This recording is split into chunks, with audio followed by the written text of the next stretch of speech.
Olá, boa noite. O Supremo Tribunal Federal concede prazo de 60 dias solicitado pela Advocacia Geral da União para Congresso viabilizar projeto de lei sobre a desoneração da folha de pagamentos. O Tribunal de Justiça do Rio Grande do Sul faz uma ação emergencial para emitir certidões de nascimento e casamento perdidas nas enchentes que atingiram o estado. Segunda turma do Supremo forma a maioria para negar pedido do Flamengo para ser reconhecido como campeão brasileiro de 1987 ao lado do esporte. Associações LGBTQIA+, questionam no STF leis que proíbem o uso de linguagem neutra. Linguagem simples. Conselho da Justiça Federal lança guia para ajudar na produção de textos jurídicos mais acessíveis à sociedade. E ainda, Justiça Rápida Itinerante de Rondônia faz dezenas de audiências em terra indígena e o que era união estável vira casamento. O Jornal da Justiça desta sexta-feira, 17 de maio, começa agora.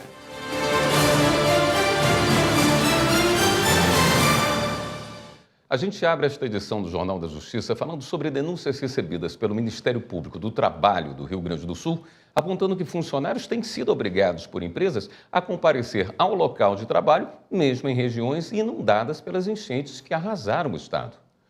A repórter Evelyn Araújo conversou com o procurador do Trabalho e confirmou que dezenas de denúncias já foram apresentadas. Acompanhe a reportagem. 94 das 301 denúncias apresentadas desde o início do mês são relacionadas às enchentes, principalmente com relação a comparecimento obrigatório dos trabalhadores em áreas inundadas ou sob risco.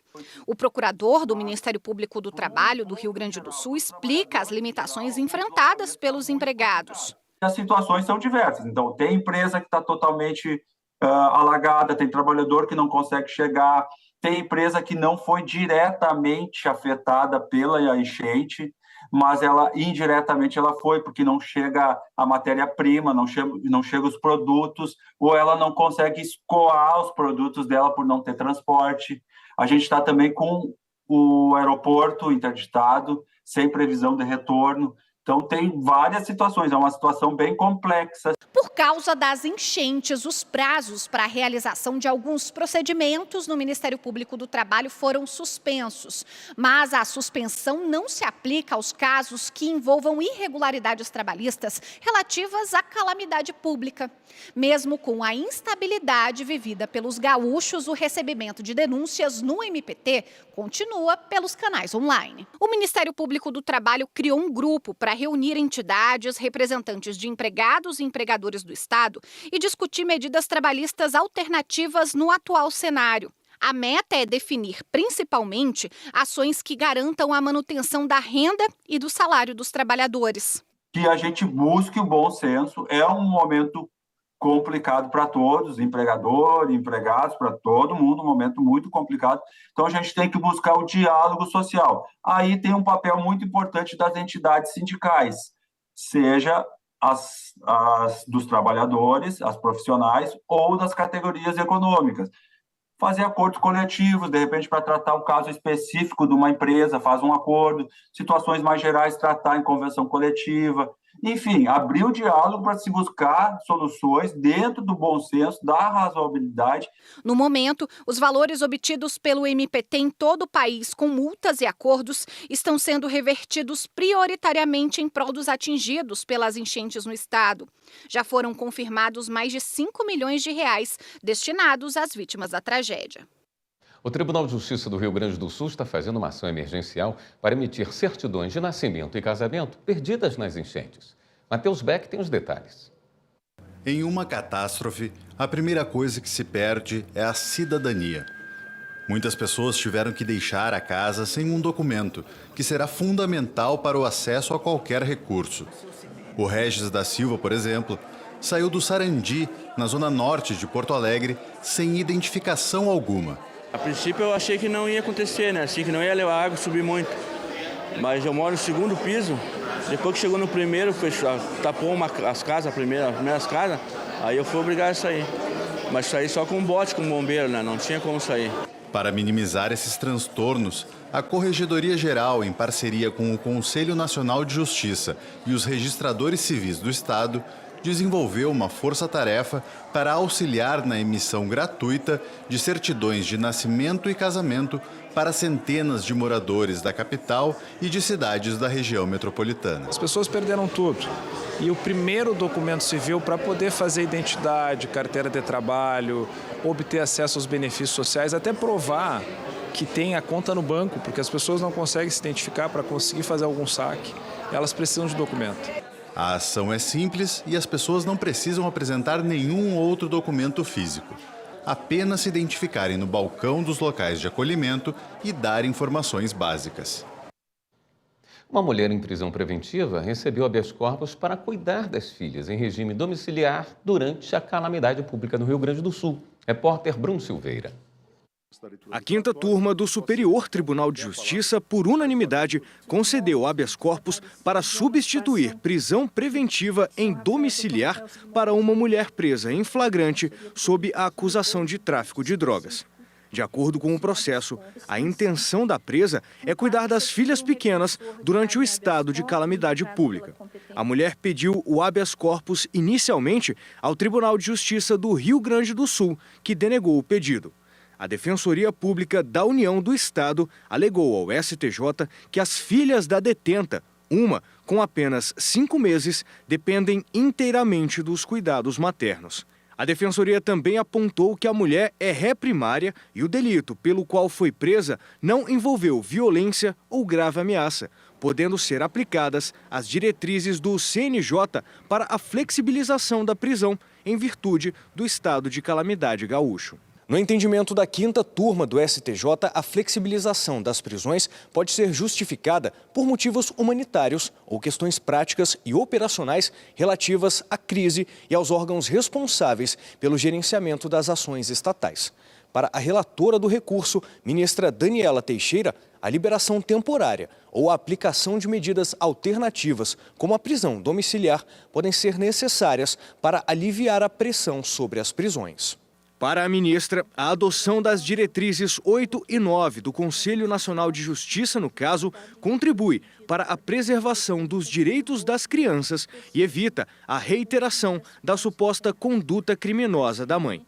Apesar da concessão para o habeas corpus individual, a quinta turma indeferiu o pedido da Defensoria Pública Gaúcha para que a medida fosse estendida a todas as presas do Estado que se encontrassem na mesma situação. E o Ministério Público Federal está atuando para assegurar que as novas regras da NTT sejam cumpridas na entrega de donativos para o Rio Grande do Sul. A fiscalização e pedágio foram flexibilizados para facilitar a ajuda humanitária para a população atingida pelas enchentes no estado. Márcio Fontenelle tem as informações. Para agilizar a entrega de ajuda humanitária enviada aos moradores do Rio Grande do Sul, a Agência Nacional de Transportes Terrestres, a ANTT, publicou uma resolução que determina, entre outros pontos, que caminhões com donativos sejam dispensados das fiscalizações nos postos de pesagem e que as concessionárias facilitem a passagem dos veículos carregados de doações. A partir de procedimentos administrativos, o Ministério Público Federal vai acompanhar se as novas regras estão sendo respeitadas. Para isso, solicitou informações de entidades como a Confederação Nacional do Transporte e a Polícia Rodoviária Federal. A seguir, associações LGBTQIA+, questionam no Supremo leis que proíbem o uso da linguagem neutra.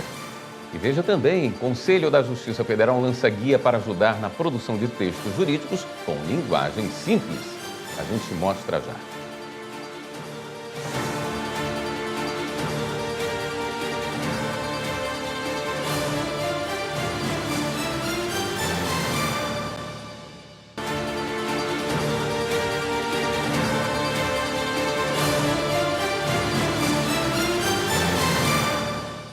Associações LGBTQIA+, apresentaram ao Supremo Tribunal Federal um conjunto de 18 processos contra leis municipais e uma estadual que proibiram o uso de linguagem neutra. As entidades afirmam que as normas violam direitos fundamentais, como a liberdade de expressão e a liberdade de ensino, ao proibir a forma de comunicação que busca adotar termos neutros ao invés de femininos ou masculinos. Além disso, relembram decisões do Supremo que reconheceram direitos da população LGBTQIA+. As ações foram sorteadas para a ministra Carmen Lúcia e para os ministros Flávio Dino, Alexandre de Moraes, Dias Toffoli, Luiz Fux, Nunes Marques, Edson Fachin e André Mendonça. Agora a gente fala sobre linguagem simples. O Conselho da Justiça Federal lançou um guia para ajudar na produção de textos jurídicos mais acessíveis à sociedade. A repórter Evne Araújo tem os detalhes. O guia explica que a linguagem simples não significa informalidade, e sim uma comunicação clara, direta e empática. Ela se aproxima, por exemplo, da linguagem falada, para ser entendida pelos mais diversos níveis socioculturais.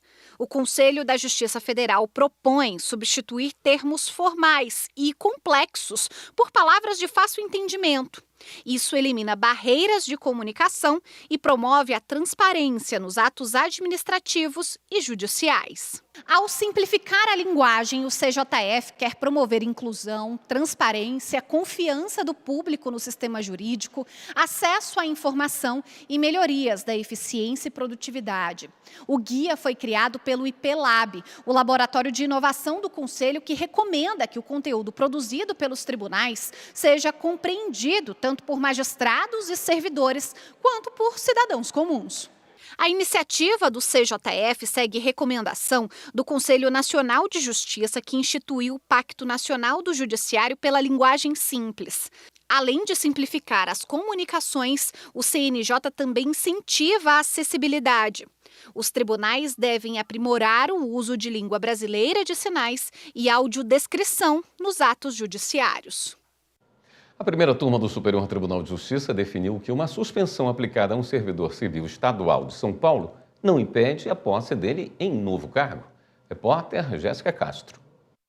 O entendimento foi estabelecido pelo colegiado ao reformar acórdão do Tribunal de Justiça de São Paulo, que negou o mandado de segurança impetrado por uma candidata aprovada em concurso para o cargo de escrevente técnico judiciário do tribunal. A mulher foi impedida de tomar posse devido a uma suspensão aplicada quando era investigadora de polícia. Ela chegou a ser nomeada para o novo cargo, mas antes de tomar posse, recebeu um e-mail do TJSP informando que não havia preenchido o requisito de boa conduta, previsto no Estatuto dos Funcionários Públicos Civis de São Paulo, devido à penalidade de suspensão no cargo anterior. A Corte Estadual entendeu que o mandado de segurança não seria cabível para questionar os poderes discricionários concedidos à administração pública na análise do cumprimento dos requisitos para investidura em cargo público.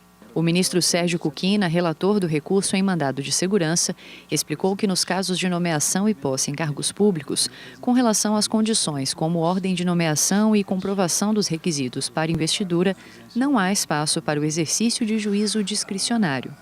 O ministro pontuou que, de acordo com a própria lei estadual citada, só as penalidades de demissão ou de demissão a bem do serviço público podem impedir a investidura em novo cargo. As demais penalidades, inclusive a de suspensão, são desconsideradas para todos os demais efeitos, salvo em casos de nova infração, no período de 5 anos.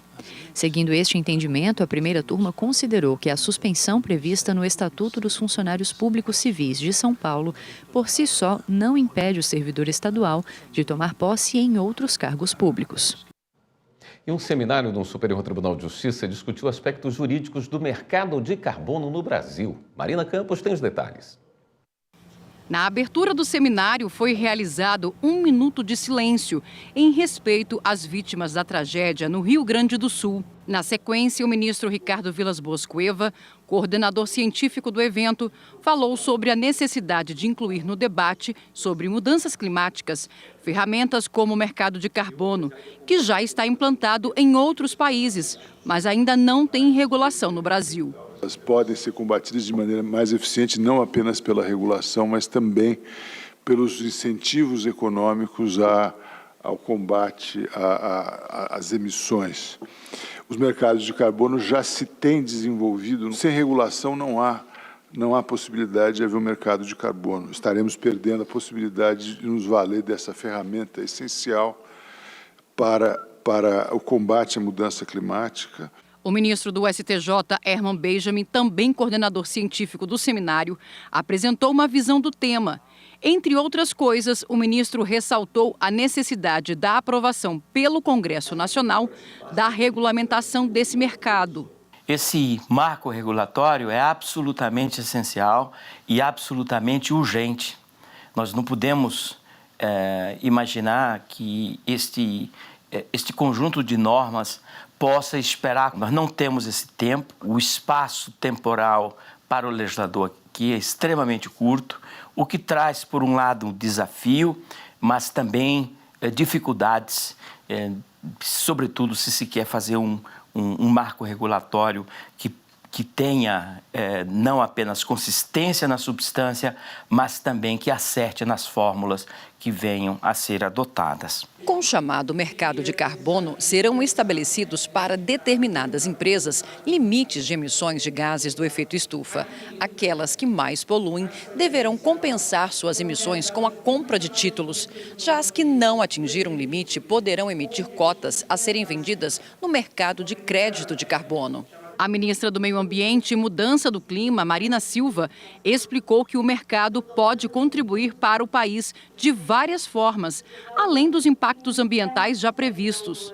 Sem dúvida, uma oportunidade de ajudar a gerar receita, a gerar meios de emprego, de renda para as pessoas e, sobretudo, deve ser um instrumento para a gente fazer com que as emissões globais e internamente a cada país possam ser reduzidas em benefício do equilíbrio do planeta e da vida das pessoas. Porque não fazer isso é levar a agravar a situação que nós estamos vendo agora no Rio Grande do Sul.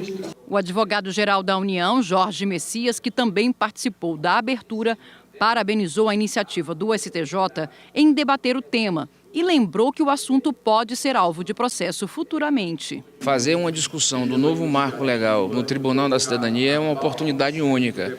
Quanto melhor for trabalhado os aspectos de uma eventual judicialização e uma condição melhor de resolução de conflitos, a partir da própria ótica do judiciário, mais efetivo será este novo marco. Melhores entregas ele acabará fazendo. Também participaram do evento parlamentares do Congresso Nacional, onde tramita o atual projeto de lei para regulamentar o mercado de carbono. Representantes do meio jurídico e especialistas de diversos setores que debateram os cenários econômicos, a implantação do Sistema Brasileiro do Comércio de Emissões e as oportunidades criadas pela nova ferramenta. A íntegra do evento está disponível no canal do STJ no YouTube. A seguir, segunda turma do Supremo forma a maioria para negar pedido do Flamengo para ser reconhecido como campeão brasileiro de 1987 ao lado do esporte. E ainda 5 ex-agentes da ditadura são denunciados pelo Ministério Público Federal por envolvimento na morte de Carlos Marighella. A gente volta lá.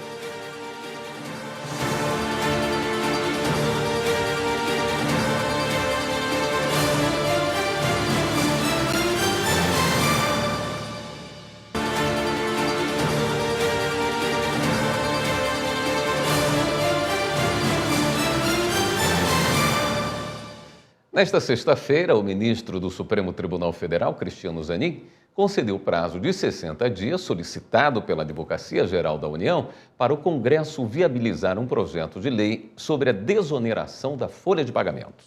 As informações com o repórter Pablo Lemos. O ministro Cristiano Zanin destacou que, diante do diálogo entre o governo e o Congresso para solucionar o assunto, fica mantida a desoneração da folha por 60 dias, a partir da decisão dele do mês passado. O ministro ainda destacou que o método de conciliação tem sido prestigiado pelo Supremo, com precedentes importantes que demonstram a relevância de viabilizar o diálogo republicano, mesmo durante a tramitação de ações de controle de constitucionalidade. Zanin também destacou que o esforço conjunto entre os poderes da República contribui para assegurar a sustentabilidade das contas públicas. O ministro acrescentou que vai submeter o caso para análise no plenário virtual da Corte na próxima sexta-feira.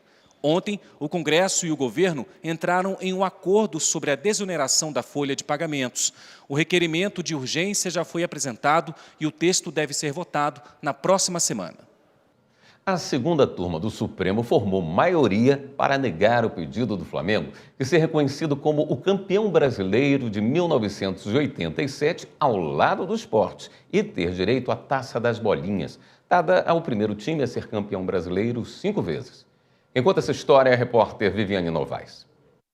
Quem tem direito à Taça das Bolinhas? Essa é uma discussão que começou em 1987, quando a CBF abriu mão de organizar o Brasileirão. O extinto Clube dos 13, que reúne os maiores times, tomou as rédeas da competição e criou a Copa União. Aí a CBF decidiu reunir num torneio as equipes que ficaram de fora da disputa organizada pelo Clube dos 13. Os times acabaram divididos em 2 grupos, o verde do Clube dos 13 e o amarelo das equipes selecionadas pela CBF. O Flamengo venceu o módulo verde, com o Internacional em segundo. O Sport ganhou o amarelo, tendo o Guarani como vice. A CBF propôs um quadrangular final com os 4 times, mas Flamengo e Inter não aceitaram participar da disputa. Venceu o Sport. A decisão nunca convenceu o Flamengo, que entrou na justiça para pedir que fosse reconhecido como campeão brasileiro de 1987, ao lado do Sport. No ano passado, o relator do processo, o ministro Dias Toffoli, já tinha negado o pedido do Flamengo. O clube recorreu. Agora o relator manteve a sua decisão e foi acompanhado pelos ministros Edson Fachin e André Mendonça. Faltam ainda os votos de 2 ministros. O julgamento no plenário virtual termina no fim da noite desta sexta-feira. Até a decisão, a Taça das Bolinhas vai continuar sob os cuidados da Caixa Econômica Federal. Caso se confirme a rejeição ao pedido do Flamengo, o São Paulo Futebol Clube vai manter o reconhecimento de que é o detentor da Taça das Bolinhas.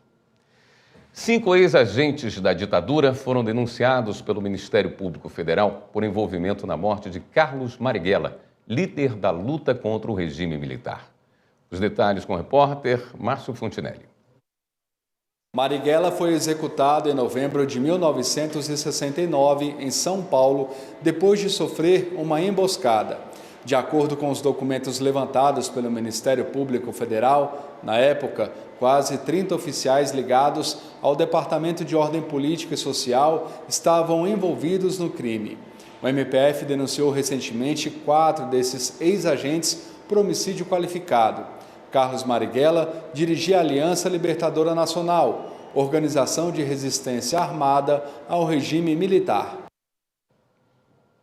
O Espaço Cultural do Superior Tribunal de Justiça promoveu o lançamento do livro Insignificância Penal, os crimes de bagatela na dogmática e na jurisprudência. Repórter Kátia Gomes. O furto de uma caneta é um crime tão pequeno que a justiça entende que não vale a pena condenar alguém por isso. Nesse caso, é aplicado o princípio da insignificância ou bagatela. Esse entendimento jurídico é abordado na obra escrita pelo ministro do STJ, Rogério Schetti Cruz, e pelo procurador de Justiça de Santa Catarina, Andreas Aiseli. Os dois fazem uma análise dos dispositivos legais em vigor no Brasil que regulamentam as hipóteses de não aplicação de penas a casos de bagatela. Diante de uma infinidade de possíveis crimes, que são cometidos por todo o Brasil, existem algumas condutas que são tão inexpressivas que não merecem ocupar os tribunais, porque podem encontrar uma solução que não a do direito penal, com uma sanção penal. E no Brasil nós ainda não temos uma legislação específica sobre este assunto, então é algo que foi sendo construído pela jurisprudência. E nesse sentido o STJ tem um papel fundamental para estabelecer, junto com o Supremo Tribunal Federal, esses critérios para o reconhecimento de crimes que são considerados insignificantes. A gente procura exatamente sistematizar tudo que se escreveu a respeito do tema, tanto na doutrina quanto na jurisprudência, oferecendo critérios para que este assunto seja tratado de uma maneira mais sistemática, mais organizada.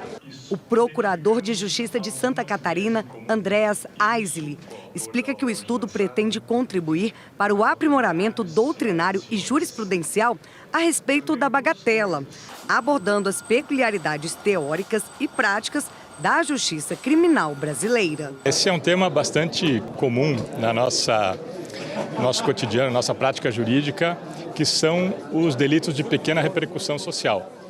E nós temos um tratamento desses delitos no Brasil atualmente, já há aproximadamente 30 anos, que limita a análise dos aspectos a serem considerados ao valor da lesão ao bem jurídico, ao valor do prejuízo. E em outros sistemas jurídicos, como na Itália e na Alemanha, existem outros critérios complementares. Então, nessa obra, nós trazemos essa experiência do direito comparado e apresentamos os fundamentos teóricos pelos quais esses aspectos deveriam ser considerados também na análise dos crimes de pequeno potencial ofensivo, na verdade, dos crimes de bagatela. A seguir, Justiça Rápida Itinerante de Rondônia faz dezenas de audiências em terra indígena e o que era união estável vira casamento. E também, programa do Judiciário de Mato Grosso proporciona a estudantes de direito a experiência de ver na prática como funciona o trabalho do TJ estadual. Voltamos em instantes.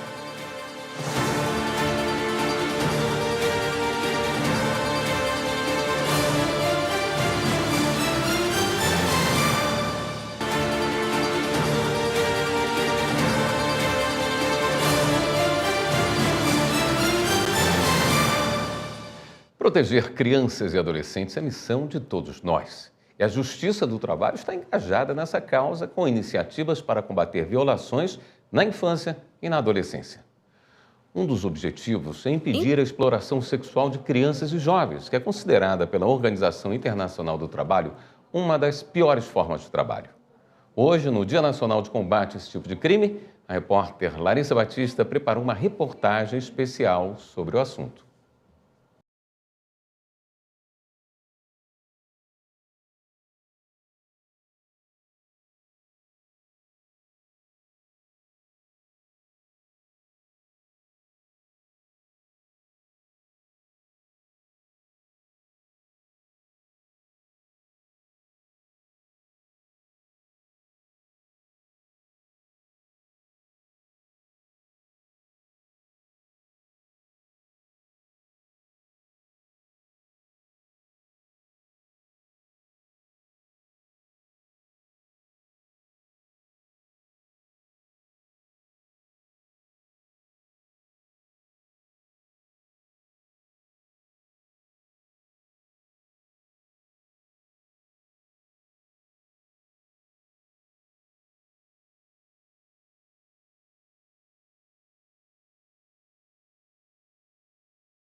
Agora a gente fala sobre o programa Nosso Judiciário de Mato Grosso. A intenção é proporcionar a estudantes uma experiência única de ver, na prática, como funciona o trabalho do Tribunal de Justiça do Estado. A reportagem é de Eli Cristina Azevedo. Estudantes de Direito do 1º ao 10º semestres das faculdades Anhanguera e FACIP da cidade de Sorriso e Unemate de Cáceres visitaram a sede do Tribunal de Justiça de Mato Grosso por meio do projeto Nosso Judiciário. A iniciativa, que visa aproximar a justiça da sociedade, proporcionou aprendizado aos alunos que puderam acompanhar sessões de julgamento e palestras sobre o funcionamento do sistema judicial. É que a gente tem essa ideia de que o judiciário é muito distante de nós, né? Mas quando a gente está aqui e tem um contato e vê pessoalmente os desembargadores, os magistrados, a gente vê que são pessoas como a gente, que a gente também pode alcançar os nossos sonhos, né? Inclusive ser um juiz e também um desembargador. É muito incentivador ver o quanto o direito vem evoluindo, né? A gente consegue observar o histórico e com visão no futuro. Os acadêmicos visitaram o Espaço Memória, onde está guardado o acervo com documentos e peças antigas que contam a história dos 150 anos do TJMT. Também conversaram com magistrados que compartilharam experiências vividas na carreira e falaram dos cuidados que devem ter os futuros profissionais. Do cuidado na hora de apresentar os pedidos, trazer as provas e esperando que alguns deles se tornem magistrados, magistradas, que eles tenham consciência de que a decisão deles pode trazer paz para as pessoas que dependem do trabalho do judiciário. Emprestar para eles um pouquinho da minha experiência. Eu penso que isso me faz mais forte, me engrandece e me permite continuar. Eu acredito que isso vai dar uma base muito sólida para que a gente possa definir também nossas futuras carreiras. Então, acho que foi uma influência positiva, tanto acadêmica quanto profissional. Professores que acompanharam as turmas avaliaram como motivadora a experiência extraclasse. Academicamente falando, é muito importante para os alunos essa aproximação, eles conseguirem identificar aquilo que eles aprendem lá na teoria, com essa aproximação aqui na prática e verificarem que o Tribunal de Justiça é aberto, que o Tribunal de Justiça pode ter essa proximidade não só com as portas, com as estruturas do Tribunal de Justiça, mas também com os juízes, com os desembargadores, com os servidores. É um projeto de extrema importância porque isso não só aproxima o aluno do ambiente de trabalho que ele vai começar a frequentar, mas isso gera um ânimo, um gás para os alunos, para que eles possam dar continuidade no curso, que a gente sabe que não é fácil, que eles abrem mão de várias coisas da vida pessoal para estar lá todas as noites. Moradores da terra indígena Gavião, em Ji-Paraná, Rondônia, receberam a visita da Justiça Rápida Itinerante para audiências de conversão de união estável em casamento. Vamos ver como foi com a repórter Simone Norberto. Valdemar e Lúcia, ou melhor, Amin e Capgureb, seus nomes indígenas, estão casados há muito tempo. Ele da etnia Gavião, ela, Zoró, contam os anos juntos por referências da natureza. No tempo da pesca com timbó, no tempo da colheita do murici, ciclos que fazem parte da cultura e têm outra concepção para o período de convivência. Agora, também querem registrar isso no papel. Quanto tempo? Muito tempo. Resolveu agora para fazer casamento. O pedido de regularização veio da própria aldeia Icolém 2, que tem cerca de 250 pessoas. Hoje, aqui na operação, tem indígenas de mais 16 aldeias que vieram para participar das audiências de conversão da união estável em casamento. Famílias formadas há um bom tempo e não estavam com essa documentação. Então, assim, vai ser útil para vários aspectos da vida da comunidade indígena. Essa conversão da união estável em casamento traz uma segurança jurídica para as pessoas que é muito importante.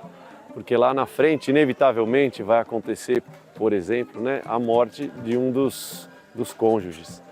E isso tem a repercussão previdenciária. E é nesse momento que a pessoa se socorre da defensoria, do judiciário.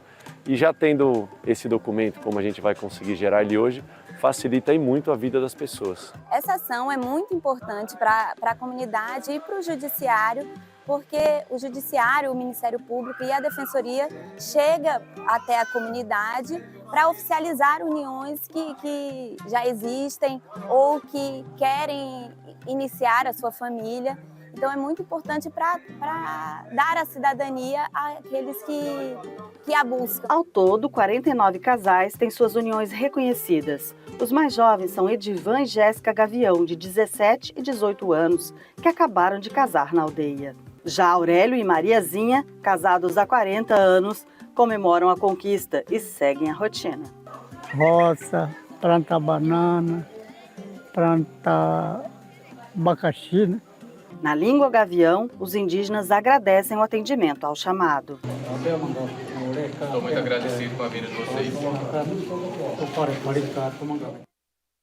No próximo bloco, eleições 2024. Saiba os requisitos para que uma pessoa possa se candidatar aos cargos de prefeito, de vice-prefeito e de vereador. E ainda, a cobertura do plenário do Supremo agora conta com um fotógrafo muito especial. A gente mostra já.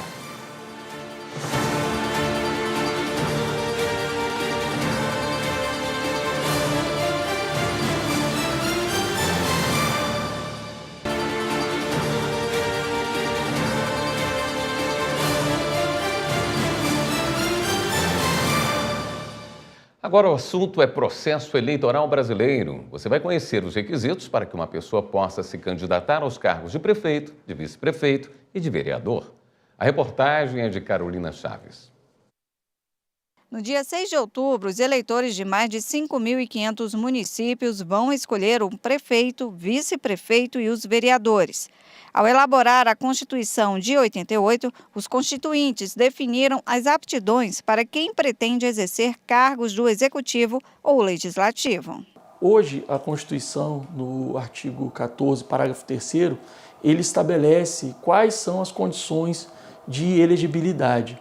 A primeira delas é o cidadão tem que ser brasileiro, nato, ele tem que estar no gozo dos seus direitos políticos, tem que estar com o alistamento eleitoral em dia, domicílio eleitoral e a filiação partidária registrados 6 meses antes das eleições e a idade mínima, que é o que difere do vereador e do prefeito. Para o candidato a prefeito, ele tem que ter uma idade mínima de 21 anos e para vereador, a idade mínima ela cai para 18 anos de idade. A Constituição estabelece ainda normas gerais para concorrer aos pleitos. A Lei das Eleições de 1997 regulamenta como tudo deve acontecer e determina que os candidatos ou candidatas devem ser escolhidos em convenções partidárias. E após essa fase, estabelece prazo para que os partidos registrem o nome dos candidatos na Justiça Eleitoral. O Brasil adota o sistema pluripartidário e, por isso, não é possível uma pessoa se candidatar individualmente, sem se filiar a uma agremiação. Além disso, o candidato não pode tomar posse se estiver cumprindo pena determinada pela Justiça. A lei da ficha limpa, ela estabeleceu quais são os crimes que tornam uma pessoa inelegível. Então, assim, são diversos. O mais frequente, o que a gente mais vê na Justiça Eleitoral, são os casos de improbidade administrativa. E para hoje você ser impedido de participar das eleições, tem que ser uma condenação por ato doloso de improbidade em segunda instância. A partir da próxima segunda-feira, a Justiça do Trabalho vai promover a Semana Nacional da Conciliação Trabalhista. A abertura do evento foi hoje, no Tribunal Regional do Trabalho da 13ª Região, em João Pessoa, na Paraíba. A repórter Larissa de Paula tem as informações. É conciliando que a gente se entende. Esse é o slogan da 8ª edição da Semana Nacional da Conciliação Trabalhista 2024. O vice-presidente do Tribunal Superior do Trabalho e do Conselho Superior da Justiça do Trabalho, ministro Aloísio Correia da Veiga, destacou o resultado das conciliações trabalhistas em todo o país em 2023, que chegou a quase 7 bilhões de reais. Resultou também e mais de 600 milhões de recolhimento previdenciário, o que traz exatamente a solidariedade de todos no compartilhamento para a previdência para que os cálculos atuariais da Previdência Social tenham suporte, a contribuição de cada um na Previdência Social, além dos impostos naturais. Esse projeto ele não se resume a uma semana, é um projeto duradouro, permanente, que traz toda uma história, toda uma característica voltada para a solução de conflito. A escolha da capital paraibana para abrir a Semana Nacional da Conciliação Trabalhista tem um motivo. Na última edição do evento, o Centro Judiciário de Solução de Conflitos do TRT, da 13ª Região, ficou em primeiro lugar entre os tribunais do trabalho de pequeno porte, em conciliações feitas. Estamos aqui para isso, para declarar a abertura da Semana Nacional de Conciliação. Tem um papel importante nisso, resolver os conflitos trabalhistas, facilitar o acesso da população e dos empresários a uma solução amigável que possa contribuir para a pacificação social. É um compromisso histórico da Justiça do Trabalho, é um dos princípios institucionais do Tribunal do Trabalho da Paraíba, do TST, de todos os tribunais. Fomentar o acordo e resolver de forma mais rápida o conflito, trazer à justiça a pacificação social. Durante a abertura já foram celebrados 3 acordos de conciliação trabalhista. Em um deles, mais de R$500 mil referentes a um processo envolvendo a Caixa Econômica Federal, que durou mais de 10 anos. Vão ser destinados ao Rio Grande do Sul. A cerimônia de encerramento será no TRT da 9ª Região no Paraná, em 24 de maio. O Tribunal de Justiça de Alagoas entregou novos títulos de moradia, desta vez no município de Arapiraca, no interior do estado. Em quase um ano, mais de 3.500 famílias já foram beneficiadas. Repórter Lídia Lemos acompanhou a entrega. 230 títulos de propriedade foram entregues em Arapiraca pelo programa Moradia Legal, beneficiando famílias como a do seu Antônio Flor, que há 17 anos mora na casa situada no Jardim das Paineiras, com a esposa e uma neta. Sua felicidade, porque a casa, nós tínhamos a casa, mas ainda estava inseguro. Foi agora, fui na prefeitura, fui convidado, assinei, e hoje já recebi um documento que é muito importante. Agora, aqui é a garantia que eu tenho minha casa, de verdade, né? Agora tem a minha casa. Aqui ninguém toma mais não, né? O programa de regularização fundiária do Poder Judiciário de Alagoas está na 6ª edição e já beneficiou mais de 3.500 famílias em menos de um ano. O projeto acontece em parceria com a Associação dos Notários e Registradores e das prefeituras municipais. Pessoas que tinham a posse de seus imóveis, mas não eram donas de fato e de direito das suas casas. Para o presidente do TJ, Fernando Tourinho, o Moradia Legal traz dignidade e segurança jurídica para essas famílias beneficiadas. Essas pessoas estão numa ansiedade só. Vão poder sair daqui com seus títulos, ou seja, com a segurança jurídica de que ela é dono da casa onde estão morando. Então é um momento de muita felicidade na qualidade de presidente e os desembargadores que estão aqui. Nós estamos muito felizes, toda a equipe do Poder Judiciário muito feliz em poder participar e a Prefeitura de Arapiraca dando um exemplo de que todos os municípios podem fazer esse programa e podem beneficiar inúmeras pessoas que estão precisando nos seus respectivos municípios. O prefeito de Arapiraca, Luciano Barbosa, ressaltou a relevância do programa social para essas famílias. Essas pessoas ficam numa felicidade só e isso a gente deve ao Tribunal de Justiça. Essa iniciativa do Tribunal de Justiça de colocar, entre tantas coisas que eles têm para fazer, colocar como prioridade ter essa ação, que é uma ação humanitária, é uma ação de solidariedade às pessoas que menos possuem, é uma ação de conforto para que as pessoas, para que a gente possa mostrar.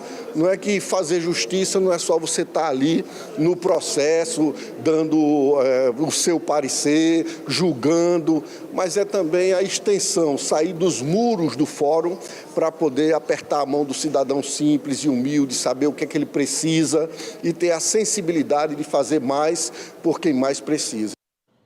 O Supremo Tribunal Federal vai sediar na próxima segunda-feira, a partir das 10 horas da manhã, a edição 167 do período ordinário de sessões da Corte Interamericana de Direitos Humanos.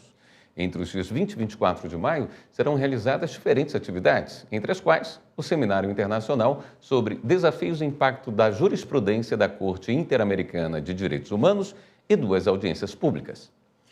A abertura do evento no Plenário Supremo será transmitida pela TV Justiça e pelo canal do STF no YouTube. As atividades do seminário na parte da tarde serão abertas ao público em geral na sala da primeira turma do STF. As inscrições podem ser feitas pelo site do Supremo, portal.stf.jus.br. A equipe que faz os registros das sessões plenárias do STF ganhou um reforço nessa quinta-feira. O fotógrafo Bruno, que tem síndrome de Down, foi recepcionado em seu primeiro dia de trabalho pelo presidente da Corte, ministro Luiz Roberto Barroso.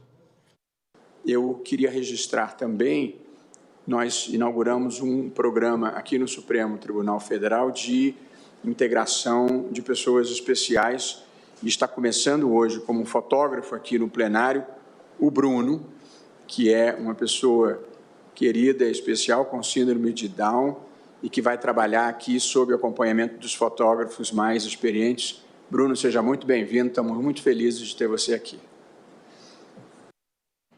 Esta edição do Jornal da Justiça fica por aqui.